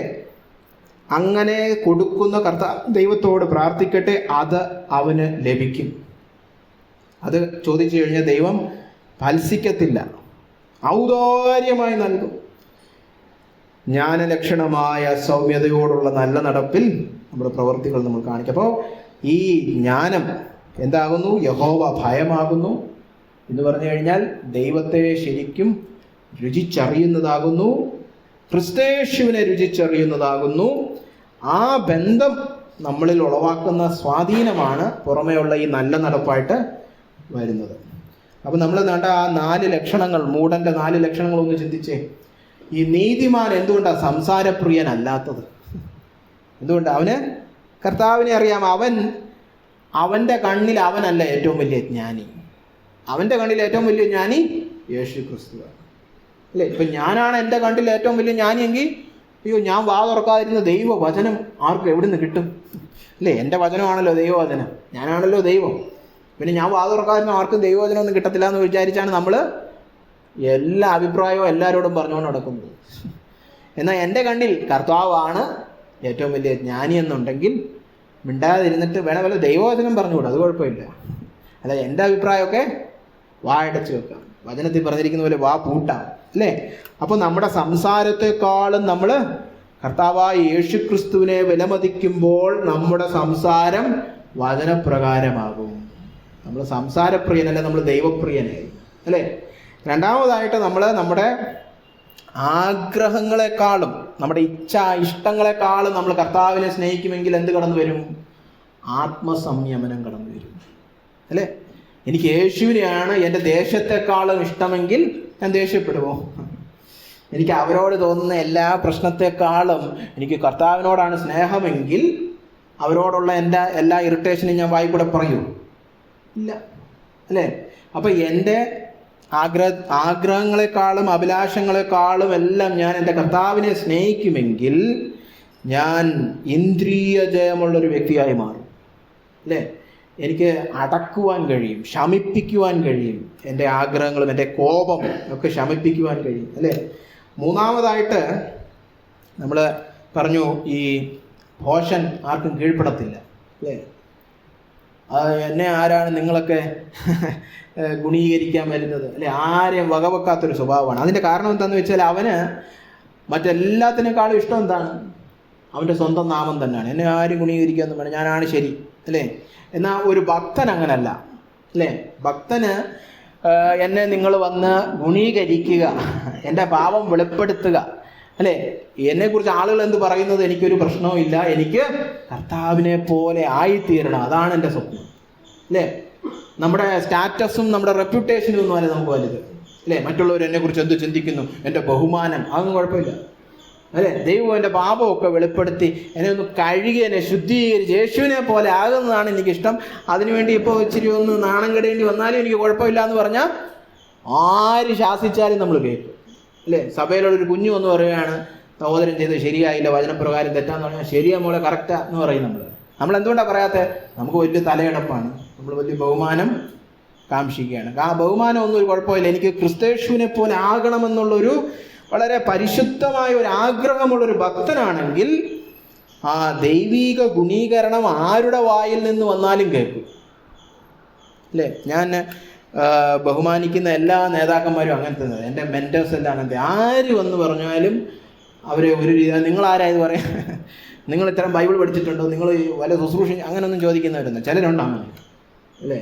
നിങ്ങൾ രക്ഷിക്കപ്പെട്ടിട്ട് ഇന്നലെ ആയുള്ളൂ, ഞാൻ ക്രിസ്തു വന്നിട്ട് 40 വർഷമായി എന്നൊക്കെ പറഞ്ഞതുണ്ട്. നിങ്ങളൊക്കെ എന്നോടൊരിക്കൽ ഒരാൾ പറഞ്ഞു, നീയൊക്കെ ജനിക്കുന്നതിന് മുമ്പ് ഞാൻ ക്രിസ്തുവിൽ വന്നു, അല്ലേ? അതുകൊണ്ട് എന്താ, ഞാൻ പുള്ളിയെ ഗുണീകരിക്കാൻ പോയെന്നല്ല, ചുമ്മാ പുള്ളി പറയാണ് നീയൊക്കെ ജനിക്കുന്നതിന് മുമ്പേ, അതുകൊണ്ട് നീ ഇങ്ങോട്ട് വലിയ വചനമൊന്നും പറയണ്ടെന്ന് ആദ്യം അങ്ങ് പറയുകയാണ്, അല്ലേ? അങ്ങനത്തെ ഒരു ധാർഷ്ട്യവുമില്ല, ഒരു ധിക്കാരവും ഇല്ലാത്തൊരു വ്യക്തിയാവും എപ്പോൾ എനിക്ക് എൻ്റെ ബഹുമാനത്തെക്കാളും യേശു ക്രിസ്തുവാണ് ഏറ്റവും വലുതെന്ന് പറയും, കേട്ടോ? ഞാനീ പറഞ്ഞ് സ്ഥാപിക്കാൻ ഉദ്ദേശിക്കുന്നതാണ് ഈ ബന്ധത്തിൽ ഈ വ്യക്തിയെ നമ്മൾ വിലമതിക്കുമ്പോഴാണ് ജ്ഞാനം വരുന്നത്. നമ്മൾ സംസാരപ്രിയനാകത്തില്ല, കോപമുള്ളവനാകത്തില്ല, ഗുണീകരണങ്ങൾക്കും ശാസനകൾക്കും കീഴ്പ്പെടും, അല്ലേ? അതുപോലെ തന്നെ നമ്മൾ ഭോഗപ്രിയനല്ല, ദൈവപ്രിയം ഉള്ളവനായ എന്ത് പറ്റും? നമുക്ക് ഭോഗങ്ങളൊന്നും വലിയ താല്പര്യമില്ല. ഈ പറഞ്ഞ പോലെ ഉറക്കം, ഈ പറഞ്ഞ പോലെ ആഹാരം, അല്ലേ? ഇതൊന്നും വലിയ താല്പര്യമില്ല. കാരണം എന്താണ്? അതിനേക്കാളൊക്കെ വലിയ താല്പര്യമാണ് ആ യേശു ക്രിസ്തു എന്ന് പറഞ്ഞ വ്യക്തി, അല്ലേ? അപ്പം നമ്മുടെ ഭോഗങ്ങളെക്കാളും നമ്മൾ ദൈവത്തെ സ്നേഹിക്കുമെങ്കിൽ അവൻ്റെ വചനത്തോട് നമ്മൾ കീഴ്പ്പെടും. നമ്മളെ ഭോഗപ്രിയന്മാരായി സുഖലോലുപതകളുടെ പുറകെ പോകത്തില്ല. കാരണം എന്തായാലും ഈ ലോകമൊക്കെ തീരും, അല്ലേ? താൽക്കാലികമാണ്. നിത്യസുഖം അവൻ്റെ സന്നിധിയിലാണ്, അല്ലേ? ആ ശരിയായ കാഴ്ചപ്പാട് വരുന്നതുകൊണ്ട് നമ്മൾ ശരിയായ തിരഞ്ഞെടുപ്പുകൾ നടത്തും, അല്ലേ? നമ്മൾ നിത്യതയിൽ പോയിട്ട് നമുക്ക് ദുഃഖം വരരുതെന്നായിരിക്കും നമ്മുടെ ഉദ്ദേശം. ഈ അവിടെ പോയിട്ട് പിന്നെ ഞാൻ ഖേദിക്കരുത്, എനിക്ക് തന്ന സമയമൊക്കെ ഞാൻ പാഴാക്കി കളഞ്ഞു, മദ്യപിച്ച് കളഞ്ഞു, ഞാൻ ഉറങ്ങിക്കളഞ്ഞു, അല്ലേ? ഞാൻ ലൈംഗിക സുഖത്തിൻ്റെ പോയെന്ന് അവിടെ പോയിട്ട് എനിക്ക് ഖേദം വരരുതെന്നായിരിക്കും നമ്മുടെ എപ്പോഴും ഉള്ള ചിന്ത. അപ്പോൾ പിന്നെ നമ്മൾ ഈ സുഖലോലുപതകളുടെ പുറകെ പോകും. അത്യാവശ്യത്തിന് ആഹാരം കഴിക്കുമ്പോൾ ഉറങ്ങും, അതൊക്കെ ശരി തന്നെ. പക്ഷേ ഈ ഫുൾ ടൈം ഇരുന്ന് ഉറങ്ങിക്കൊണ്ടിരിക്കുകയല്ല, ഫുൾ ടൈം നമ്മൾ ഇതിൻ്റെ പുറകെ നടക്കല്ല. നമ്മുടെ ജീവിതം കർത്താവിന് വേണ്ടിയിട്ടുണ്ട്. അപ്പോൾ കണ്ടോ, ജ്ഞാനം കടന്നു വന്നത് കണ്ടോ, ഒരു വ്യക്തിയുമായുള്ള ബന്ധം നിമിത്തം. അല്ലാതെ അറിവ് പ്രാപിക്കുകയല്ല, പാണ്ഡിത്യം കുറേ വാക്യങ്ങളൊക്കെ കാണാൻ പിടിച്ചിട്ട് പറയുകയല്ല, പ്രസംഗിക്കാൻ കഴിയുന്നതല്ല. എന്താണ് ജ്ഞാനം? യേശു ക്രിസ്തുവിനെ പൂർണ്ണ ഹൃദയത്തോടെ വിലമതിക്കുന്നതാണ്, അല്ലേ? അവനാണ് ഏറ്റവും വലിയവൻ, എൻ്റെ ഹൃദയത്തിലെ ഏറ്റവും വലിയവൻ അവനാണെന്ന് പറയുന്ന ആ ഭക്തി ഉണ്ടല്ലോ, അതാണ് ഇവിടെ പറഞ്ഞിരിക്കുന്ന യഹോവ ഭക്തി, ജ്ഞാനത്തിൻ്റെ ആരംഭമാണ്. അപ്പോൾ നമ്മുടെ ഉള്ളത്തിലെ ദോഷത്തരമൊക്കെ പോകണമെങ്കിൽ എന്ത് വേണം? നമുക്ക് ജ്ഞാനം വേണം. പക്ഷെ എന്താ ജ്ഞാനം? ഒരു വ്യക്തിയോടുള്ള ഭയബഹുമാനം, യേശു ക്രിസ്തു എന്ന വ്യക്തി, അല്ലേ? അപ്പോൾ നമുക്ക് ഒരു ചോദ്യം ചോദിക്കാൻ, നമ്മൾ ഈ ജ്ഞാനത്തെ ഇതുപോലെ കാംക്ഷിക്കുന്നുണ്ടോ? സദൃശവാക്യങ്ങൾ 4-ാമത്തെ അധ്യായം 4 മുതൽ 7 വരെയുള്ള വാക്യങ്ങൾ ശ്രദ്ധിച്ചു കേൾക്കുക. സദൃശ്യം 4:4 മുതൽ 7. എൻ്റെ വചനങ്ങളെ ഹൃദയത്തിൽ സംഗ്രഹിച്ചു കൊള്ളുക, എൻ്റെ കൽപ്പനകളെ പ്രമാണിച്ചു ജീവിക്കുക, ജ്ഞാനം സമ്പാദിക്കുക, വിവേകം നേടുക, മറക്കരുത്. എൻ്റെ വചനങ്ങളെ വിട്ടുമാറുകയും അരുത്, അതിനെ ഉപേക്ഷിക്കരുത്. അത് നിന്നെ കാക്കും, അതിൽ പ്രിയം വെക്കുക, അത് നിന്നെ സൂക്ഷിക്കും. ജ്ഞാനം തന്നെ പ്രധാനം, ജ്ഞാനം സമ്പാദിക്കുക, നിന്റെ സകല സമ്പാദ്യത്താലും വിവേകം നേടുക. നമ്മുടെ ജീവിതത്തിൻ്റെ ഏറ്റവും വലിയ ലക്ഷ്യം ഇതായിരിക്കും, ജ്ഞാനം പ്രാപിക്കുക, അല്ലേ? 5-ാമത്തെ വാക്യത്തിൽ പറയാ ജ്ഞാനം സമ്പാദിക്കുക. നമ്മുടെയൊക്കെ സമ്പാദ്യം എന്താ, അല്ലേ? നമ്മൾ പറയും നമുക്ക് ബാങ്കിൽ ഇത്ര പൈസ ഉണ്ട്, നമുക്ക് മറ്റിടത്ത് 40 സെന്റ് കിടപ്പുണ്ട്, അല്ലെ ഇവിടെ 5 സെന്റ് കിടപ്പുണ്ട്. നമ്മൾ ഈ ഭൗമിക സമ്പാദ്യമൊക്കെ പറയും. പക്ഷെ ഇവിടെ പറഞ്ഞിരിക്കുന്നുണ്ട്, ആ കൂടെ സമ്പാദിക്കാൻ യോഗ്യമായ ഒരു കാര്യം ജ്ഞാനമാകും. വേറെ ഒന്നും സമ്പാദിച്ചില്ലെങ്കിലും ഇത് സമ്പാദിച്ചാൽ സമ്പന്നനായി.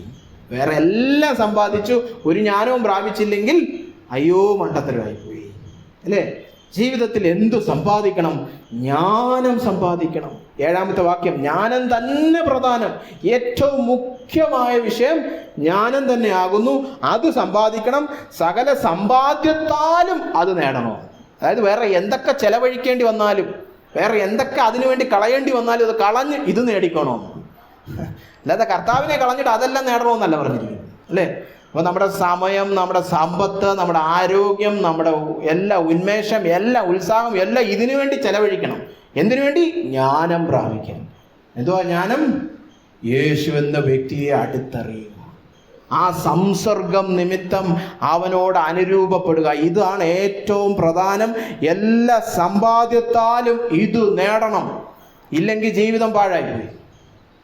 അപ്പം നമ്മളെല്ലാം ഈ പ്രധാനപ്പെട്ടതെന്ന് പറഞ്ഞിരിക്കുന്ന ഏറ്റവും കാതലായ മുഖ്യമായ വിഷയം, ജീവിതത്തിൽ നമ്മൾ പിൻപറ്റേണ്ട ഏകലക്ഷ്യം പിൻപറ്റുന്നുണ്ടോ? നമ്മുടെ ജീവിത ഉദ്ദേശം എന്തോ ആണ്, അല്ലേ? നമ്മൾ കുഞ്ഞുങ്ങളായിരിക്കും, മോളെ വളർന്നു കഴിയുമ്പോൾ എന്തോ ആവണം, അല്ലേ? ഇപ്പം നമ്മളോട് ചോദിക്കുകയാണ് എന്തോ ആവണം, എന്താണ് ജീവിതത്തിൻ്റെ അടുത്ത 5 വർഷത്തേക്കുള്ള പ്ലാൻ എന്നൊക്കെ ചിലർ ചോദിക്കും. എവിടോട്ട് പോകുന്നു ജീവിതം, അല്ലേ? എന്താണ് ലക്ഷ്യം? ഭൂരിപക്ഷം പേരും നമ്മുടെ ഇവിടുത്തെ കാര്യങ്ങളൊക്കെ പറയും. 1 വർഷം കഴിഞ്ഞിട്ട് മറ്റേ വീട് വെക്കണം, പിന്നെ അടുത്ത വർഷം കഴിയുമ്പോൾ മോളെ കെട്ടിക്കണം, അല്ലേ? മറ്റേ കടം മാറണം, പിന്നെ കുറേ കാര്യങ്ങൾ ചെയ്യണം. ഇവിടുത്തെ കുറേ കാര്യപരിപാടികൾ നമ്മളെല്ലാം പറയും. അതൊന്നും ചെയ്യേണ്ടാവുന്നല്ല, അതൊക്കെ നമ്മുടെ ഉത്തരവാദിത്തങ്ങളാണെങ്കിൽ അതെല്ലാം ചെയ്യണം. പക്ഷേ ലക്ഷ്യം ഇതിലൊന്നും അങ്ങ് ഒതുക്കരുത്. ലക്ഷ്യം എന്താണ്? യേശു എന്ന ദൈവജ്ഞാനത്തെ രുചിച്ചറിഞ്ഞ് അവനെ പോലെ ജ്ഞാനിയായി തീരണം. അതെങ്ങനെ കിട്ടും? എങ്ങനെ ഇവനെ പിൻപറ്റേണ്ടേ?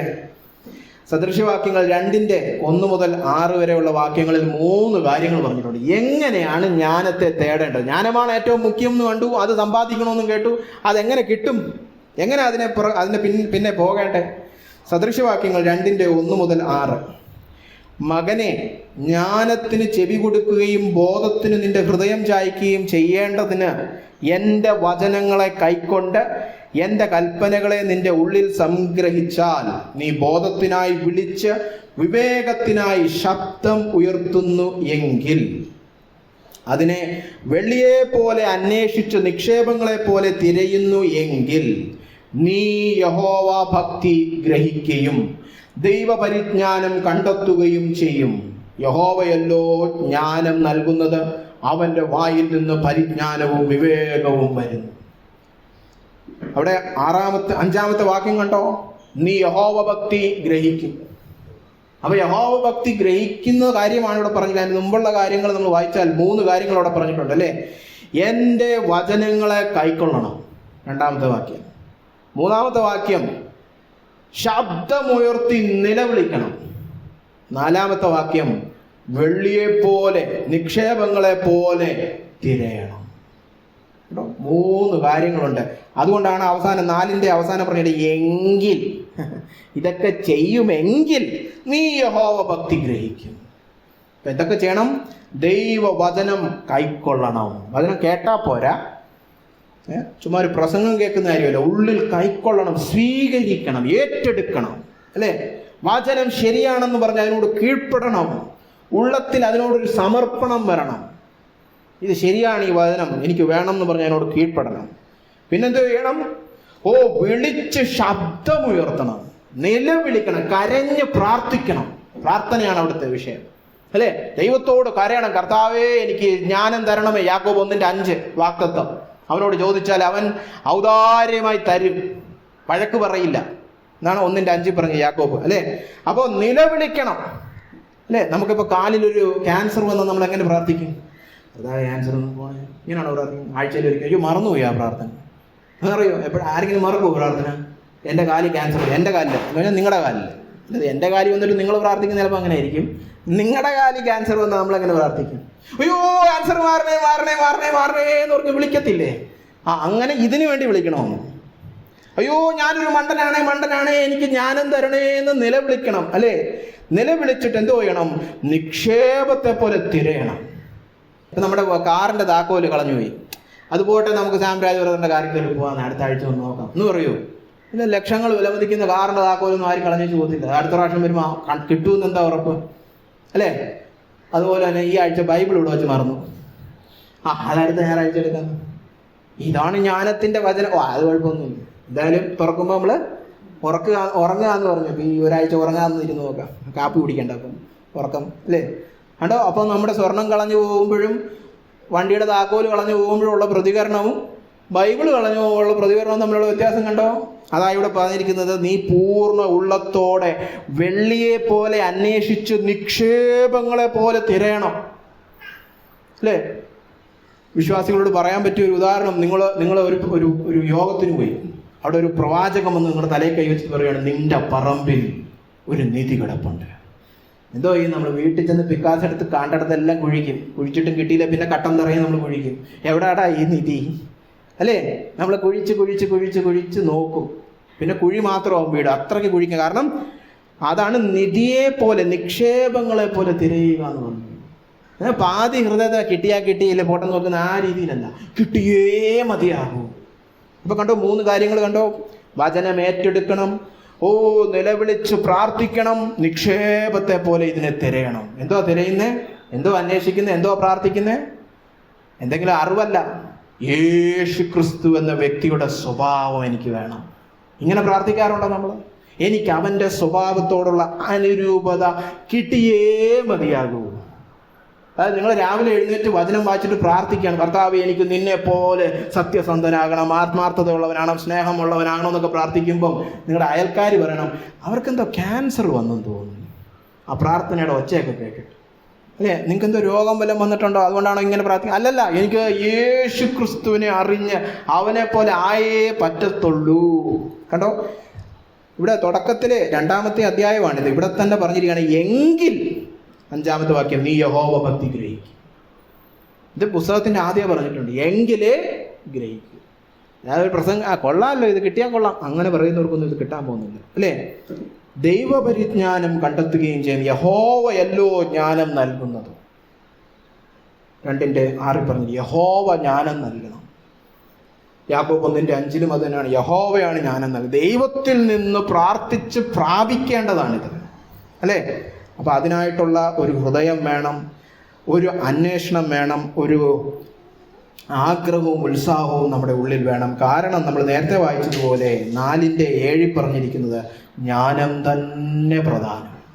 നമ്മുടെ ജീവിതത്തിൻ്റെ ലക്ഷ്യം വേറെ ഒന്നും ആകരുത്, യേശു ക്രിസ്തു എന്ന ദൈവജ്ഞാനം കൂടുതൽ കൂടുതൽ പ്രാപിക്കുവാൻ, അവനുമായുള്ള സംസർഗം നിമിത്തം അവനെ പോലെ ആയിത്തീരുവാൻ, കൊതിയുള്ളവരാകുവാൻ ദൈവം നമ്മളെ ഏവരെയും സഹായിക്കട്ടെ. നമുക്ക് കണ്ണുകളടച്ച് ഒരു നിമിഷം പ്രാർത്ഥിച്ച് ഈ വചന ധ്യാനത്തോട് പ്രതികരിക്കാം.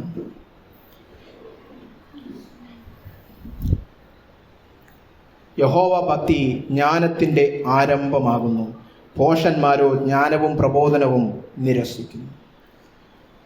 ഭോഷൻ സംസാരപ്രിയനാകുന്നു, ആത്മസംയമനമില്ലാത്ത ക്ഷിപ്രകോപിയാകുന്നു, ശാസനകൾ നിരസിക്കുന്ന ഒരു നിഗളിയാകുന്നു, ഭോഗപ്രിയനാകുന്നു. നമുക്കെല്ലാവർക്കും കർത്താവിൻ്റെ വചനത്തോട് പ്രതികരിക്കാം. കർത്താവെ, ഞാനൊരു ഭോഷനാണ്. ദൈവജ്ഞാനമായ യേശു ക്രിസ്തു നിമിത്തം, അവനോടുള്ള ഭയഭക്തി ബഹുമാനം നിമിത്തം എനിക്ക് ഈ ജ്ഞാനം പകർന്നു നൽകണമേ. വചനത്തിൽ പറഞ്ഞിരിക്കുന്നത് പോലെ അതിനെ അന്വേഷിക്കുവാനും അതിനുവേണ്ടി നിലവിളിച്ച് പ്രാർത്ഥിക്കുവാനും വചനം കൈക്കൊണ്ട് അതിനെ തിരയുവാനുമുള്ളൊരു ഹൃദയം നമുക്ക് ദൈവം നൽകുവാനായിട്ട് നമുക്ക് ദൈവത്തോട് പ്രാർത്ഥിക്കാം. ഞങ്ങളെ സ്നേഹിക്കുന്ന വലിയവനായ കർത്താവേ, അല്പനേരം നിന്റെ സന്നിധിയിലിരുന്ന് നമ്മൾ കേട്ട ഈ വചനം, അതിനായിട്ട് നിന്നെ സ്തുതിക്കുന്നു കർത്താവ്. വചനത്തിൽ എന്ത് വ്യക്തതയോടാണ് കർത്താവെ കാര്യങ്ങൾ പറഞ്ഞിരിക്കുന്നത്. ഞങ്ങളുടെ സ്വഭാവം ഏത് തരത്തിലുള്ളതായിരിക്കണമെന്നുള്ള വളരെ സൂക്ഷ്മമായ കാര്യങ്ങൾ പോലും വചനത്തിൽ പറഞ്ഞിട്ടുണ്ട്. എന്നാൽ ഞങ്ങളുടെ അനുസരണം പലപ്പോഴും ഇത്ര സൂക്ഷ്മതയോടുള്ള അനുസരണമല്ല കർത്താവെ. ഞങ്ങളോട് ക്ഷമിക്കണമേ എന്ന് പ്രാർത്ഥിക്കുന്നു.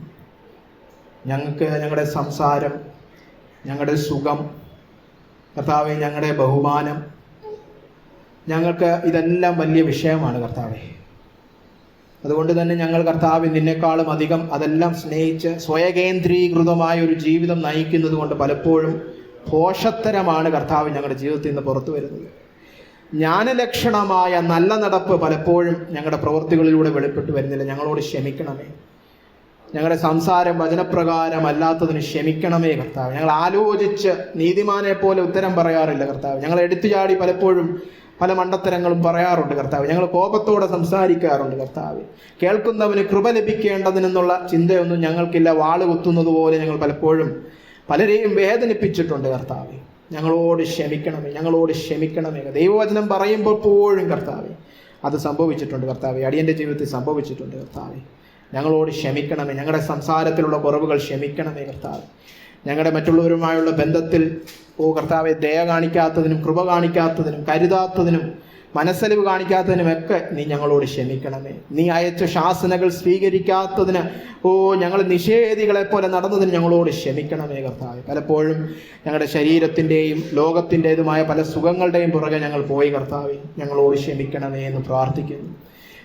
കുഞ്ഞാടിൻ്റെ തിരുരക്തത്താൽ ഞങ്ങളെ കഴുകി ശുദ്ധീകരിച്ച് ദൈവജ്ഞാനമായ ക്രിസ്തയേശു സകല ജ്ഞാനത്തിൻ്റെയും പരിജ്ഞാനത്തിൻ്റെയും നിക്ഷേപങ്ങൾ ഗുപ്തമായി വസിക്കുന്ന ദൈവജ്ഞാനമായ ക്രിസ്തയേശുവിനെ ഞങ്ങൾക്ക് കൂടുതൽ കൂടുതൽ വെളിപ്പെടുത്തി തരണമേ കർത്താവേ. അവനെ കൂടുതൽ അറിയുവാനും അവനുമായുള്ള സംസർഗത്തിൽ വളരുവാനും ആ സംസർഗം നിമിത്തം ഞങ്ങളുടെ സ്വഭാവവും കർത്താവിൻ്റെ അതേ സ്വഭാവത്തിലേക്ക് അനുരൂപപ്പെടുവാനും ഇടയാകണമേ എന്ന് പ്രാർത്ഥിക്കുന്നു. ഞങ്ങളുടെ കണ്ണുകളെ തുറക്കണമേ കർത്താവേ. ആത്മീയ കണ്ണുകളെ പരിശുദ്ധാത്മാവാം ദൈവമേ കടന്നു വന്ന് കണ്ണുകളെ തുറന്ന യേശു ക്രിസ്തുവിനെ കുറിച്ചുള്ള നല്ല വെളിപ്പാടുകൾ ഞങ്ങൾക്ക് പകർന്നു നൽകണമേ. കർത്താവിൻ്റെ സ്വഭാവം, കർത്താവിൻ്റെ ജ്ഞാനം പൂണ്ട സ്വഭാവം കർത്താവെ ഞങ്ങൾക്ക് വെളിപ്പെടുത്തി തരണം. യേശു ക്രിസ്തുവിനെ ഞങ്ങൾ കാണേണ്ടതുപോലെ ഒന്ന് കാണട്ടെ കർത്താവ്. ഞങ്ങളുടെ ഉള്ളിൽ ഭയവും ഭക്തിയും വളർത്തുന്ന കർത്താവ് ആ വിശുദ്ധ വെളിപ്പാട് ഞങ്ങളുടെ വചനധ്യാനങ്ങളിലെല്ലാം നിറയണമേ കർത്താവ്. ഞങ്ങൾ ഒന്നിച്ചുകൂടി ധ്യാനിക്കുമ്പോൾ, ഞങ്ങൾ പ്രാർത്ഥിക്കുമ്പോഴൊക്കെ ഞങ്ങൾക്ക് യേശുവിനെ കാണേണ്ട രീതിയിലൊന്ന് കാണുവാൻ ഞങ്ങളെ നീ സഹായിക്കണമേ കർത്താവ്. ഞങ്ങളുടെ ഹൃദയങ്ങൾ നിന്നിലേക്ക് ആകർഷിക്കപ്പെടട്ടെ. നിനക്ക് വേണ്ടി ഞങ്ങളുടെ ഉള്ളത്തിൽ കൊതി വരട്ടെ കർത്താവെ. നിക്ഷേപങ്ങളെ പോലെ അന്വേഷിക്കുന്ന വലിയ കൊതി, നിന്നെ വിലമതിക്കുന്നത് കൊണ്ട്, നീ ഞങ്ങളുടെ നിക്ഷേപമായതുകൊണ്ട് നിന്നെ കർത്താവെ കൊതിയോടെ ആഗ്രഹിച്ച് പിൻപറ്റുന്ന ഭക്തി നിറഞ്ഞ ഒരു ഹൃദയം ഞങ്ങൾക്ക് നൽകണമേ, ഞങ്ങളിൽ ഉള്ളത്തിൽ ഉളവാക്കണമേ എന്ന് പ്രാർത്ഥിക്കുന്നു കർത്താവ്. ഞങ്ങളെ സഹായിക്കണമേ എന്ന് പ്രാർത്ഥിക്കുന്നു. ഞങ്ങളുടെ സകല സമ്പത്തിനേക്കാളും ഞങ്ങൾ ജ്ഞാനം സമ്പാദിക്കുവാൻ ഇടയാകണമേ. ശരിക്കും ക്രിസ്തുവിനോടുള്ള അനുരൂപത സമ്പാദിക്കുവാൻ ഇടയാകണമേ. അതാണ് ജീവിതത്തിൽ പ്രധാനം. അതാണ് നിത്യതയിൽ ഞങ്ങൾക്കൊരു ഖേദവും ഉളവാക്കാത്ത ഒരു ജീവിത ഉദ്ദേശം കർത്താവേ. ആ നിത്യത വിലമതിച്ചുകൊണ്ട് കർത്താവ് നിനക്ക് വേണ്ടി ജീവിപ്പാൻ ഈ ഒരാഴ്ചക്കാലം ഞങ്ങളെ ഈ വചനത്താൽ താങ്ങി നിർത്തണമേ എന്ന് പ്രാർത്ഥിക്കുന്നു. വചനത്തിൻ്റെ മുൻപിൽ ഞങ്ങൾ ഇരിക്കുമ്പോൾ കർത്താവെ വേറെ ഒരു ബുദ്ധിമുട്ടോ പ്രയാസമോ ഞങ്ങളുടെ അശ്രദ്ധയോ ഒന്നും കടന്നു വരുവാൻ ഇടയാകരുത് എന്ന് പ്രാർത്ഥിക്കുന്നു. മയക്കവും നിദ്രയുമൊക്കെ നീങ്ങിപ്പോകട്ടെ എന്ന് പ്രാർത്ഥിക്കുന്നു. കർത്താവ് ഏകാഗ്രതയോടെ നിന്നെ തന്നെ പിൻപറ്റുവാൻ ഞങ്ങളെ സഹായിക്കണമേ. ദുഷ്ടന്റെ എല്ലാ പദ്ധതികളിൽ നിന്നും എല്ലാ ചതിക്കുഴികളിൽ നിന്നും ഞങ്ങളെ വിടുവിക്കണമേ. ആത്മീയത കാത്തു സൂക്ഷിച്ച് നിനക്ക് നിനക്ക് വേണ്ടി കർത്താവെ ഭക്തിസാന്ദ്രമായ ജീവിതം നയിക്കുവാൻ ഞങ്ങളേവരെയും നീ സഹായിക്കണമേ എന്ന് പ്രാർത്ഥിക്കുന്നു. അങ്ങനെ അങ്ങ് ചെയ്യുകയാൽ സ്തോത്രം. പ്രാർത്ഥന കേട്ടിരിക്കാൻ സ്തോത്രം കർത്താവെ. ഇത്രത്തോളം ഈ വചന ധ്യാനത്തെ അനുഗ്രഹിച്ചതിനായിട്ട് സ്തോത്രം. ഇന്ന് ഞങ്ങൾക്ക് ഇവിടെ കടന്നു വന്ന് നിന്നെ ആരാധിക്കുവാൻ ഈ സാവകാശം നീ ഒരുക്കിയതിനായിട്ട് നിന്നെ സ്തുതിക്കുന്നു. കടന്നു വന്ന സകല ജനത്തെയും വീണ്ടും നിന്റെ കരത്തിൽ സമർപ്പിച്ച് പ്രാർത്ഥിക്കുന്നു. കർത്താവ് വ്യക്തിപരമായി കുടുംബപരമായി അവരുടെ ആവശ്യങ്ങളുടെ മേലെല്ലാം നിന്റെ കരം പ്രവർത്തിക്കണമേ എന്ന് പ്രാർത്ഥിക്കുന്നു. അതൊന്നും നിന്നിലുള്ള ഏകാഗ്രത തെറ്റിച്ചു കളയുവാൻ ഇടയാകരുതേ എന്ന് പ്രാർത്ഥിക്കുന്നു. അതിൻ്റെ എല്ലാ മധ്യത്തിൽ കർത്താവേ നിന്നെ തന്നെ ലക്ഷ്യബോധത്തോടെ പിൻപറ്റുവാൻ ഞങ്ങളെവരെ നീ സഹായിക്കണമേ. ഞങ്ങളുടെ പ്രാർത്ഥന കേട്ടിരിക്കാൻ സ്തോത്രം. സകല മാനവ മഹത്വം അങ്ങേക്ക് തന്നെ കരയേറ്റുന്നു, യേശു ക്രിസ്തുവിന്റെ നാമത്തിൽ തന്നെ. ആമേൻ, ആമേൻ. നമുക്ക് ആശീർവാദം സ്വീകരിക്കാം. മഹാദൈവവും സ്വർഗസ്ഥനായ നമ്മുടെ പിതാവുമായവൻ്റെ സ്നേഹവും അവൻ്റെ പുത്രനും നമ്മുടെ കർത്താവുമായ യേശു ക്രിസ്തുവിൻ്റെ കൃപയും നമ്മെ ആശ്വസിപ്പിച്ച് വഴി നടത്തുന്ന പരിശുദ്ധാത്മാവാം ദൈവത്തിൻ്റെ കൂട്ടായ്മയും സഹവാസവും നമ്മെല്ലാവരോടും കൂടെ ഇരിക്കുമാറാകട്ടെ. ആമേൻ, ആമേൻ. അർക്കപ്പെട്ട കുഞ്ഞാടിന് മഹത്വം കരേറ്റാം. ഹല്ലേലൂയ, ഹല്ലേലൂയ, ഹല്ലേലൂയ. ആമേൻ. കർത്താവായ യേശുവേ വേഗം വരയണമേ.